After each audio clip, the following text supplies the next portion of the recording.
మన పూర్వం నుంచి కూడా పశు సంపదను మనం పూజిస్తూ ఉంటాం.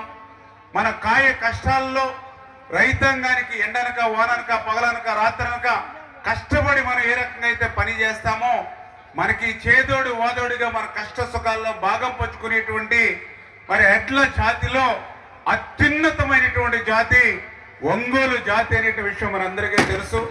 అటువంటి ఒంగోలు జాతి పశు పోషణ ఈరోజు భారంగా ఉన్నప్పటికీ కూడా భవిష్యత్తు తరాల వారికి భావి తరాల వారికి కూడా ఈ ఒంగోలు జాతి యొక్క విశిష్టతను తెలియజేసేటువంటి క్రమంలో ఇటువంటి జాతీయ పోటీలు ఎంతో ఎంతో ఉపయోగపడమే కాదు, ఈవేళ దేశంలోని వివిధ ప్రాంతాల నుంచి వచ్చినటువంటి వాళ్ళందరికీ కూడా ఈ యొక్క మార్పిడి కూడా ఎంతో ఉపయోగపడుతుంది భవిష్యత్తులో. ఎందుకంటే పాడి పశువు అదేవిధంగా రైతు ఇవన్నీ విడదీసి చూడలేం అని చేతి ఈ రకంగా వ్యవసాయానికి వెన్నెముకగా నిలిచేటువంటి పశు సంపదను పెంచేటువంటి ఇటువంటి కార్యక్రమాలు తీసుకున్నందుకు మరొక్కసారి మరి పుల్లారావు గారికి రైతాంగం తరపున కూడా ధన్యవాదాలు తెలియజేసుకుంటూ రాబోయేటువంటి రోజుల్లో కూడా ఇప్పుడే మన సత్యకుమార్ అన్నగారు కూడా చెప్పారు, ఖచ్చితంగా ఈ ప్రభుత్వం ఒక ప్రజా ప్రభుత్వం, ఒక రైతు ప్రభుత్వం. ఎందుకు ఈ మాట చెప్తూ ఉన్నానంటే మన ప్రతిపాటి పుల్లారావు గారు కూడా నాతో ఏదైనా పని ఉండి మాట్లాడితే అది రైతాంగం గురించి, అందులో ముఖ్యంగా ఐడిసి లిఫ్ట్ ఇరిగేషన్స్ గురించి ముందు మాట్లాడతారు. అందులో పని కట్టుకుని ఈ యొక్క నియోజకవర్గంలో కూడా దగ్గర దగ్గర 30-40 లిఫ్ట్లు 55 లిఫ్ట్లు ఇక్కడ ఇబ్బందికరమైన పరిస్థితి ఉంది.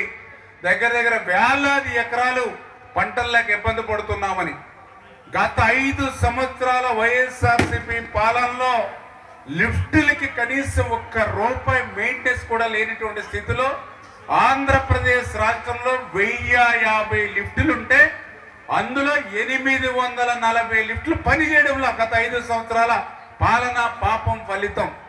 8 లక్షల ఎకరాల ఆయకట్టుకి ఆ యొక్క 1050 లిఫ్టులు నీరిస్తే 5 సంవత్సరాల వైసీపీ పాలన పాపం ఫలితం ఈవేళ 6 లక్షల ఎకరాలకు లిఫ్టుల ద్వారా సాగునీరు అందించేటువంటి పరిస్థితి లేదు.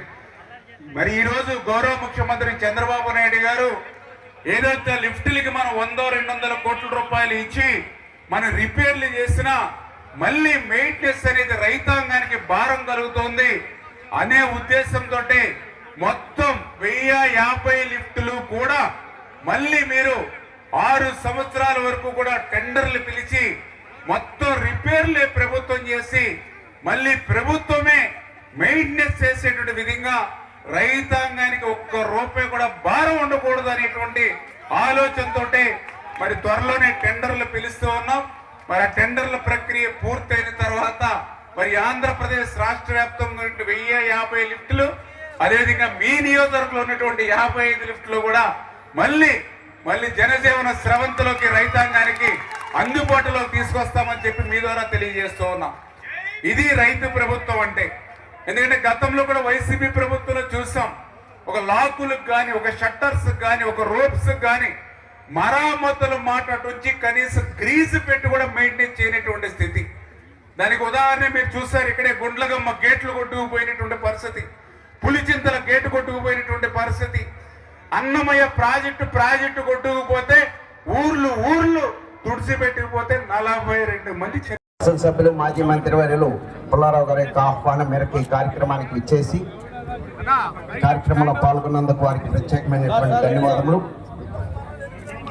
ఈ దత్త యజమాని సత్కరించి గిఫ్ట్స్ బహుకరిస్తున్నారు. వెంటనే కార్యక్రమం ప్రారంభించడం జరుగుతుంది. ప్రాంగణంలో ఇతరులు ఎవరు ఉండకూడదు, క్రమశిక్షణ పాటించాలి ప్రతి ఒక్కరూ కూడా. ఓకేనండి.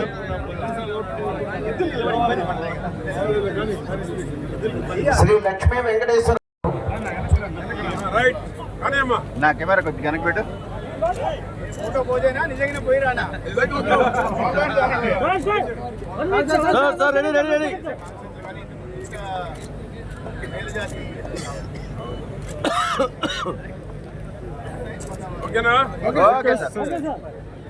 పూర్తవుతాయి.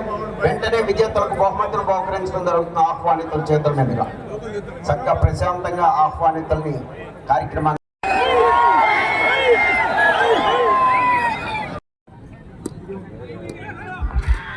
ఈరోజు జూనియర్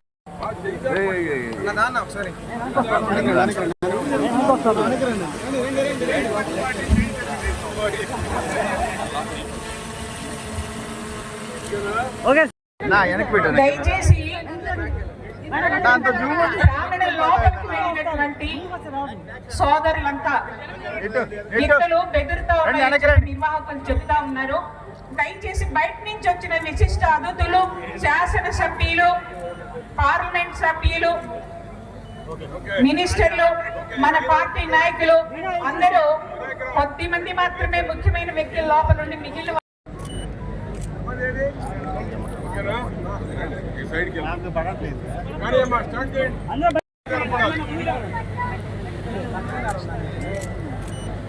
వెనక్కి రండి అన్న, వెనక్కి రండి కొంచెం వెనక్కి రండి అన్న.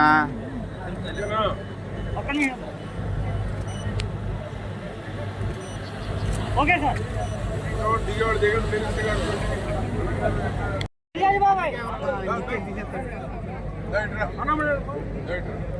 బాబాయ్ రేవన్నా ఇటు చూడు.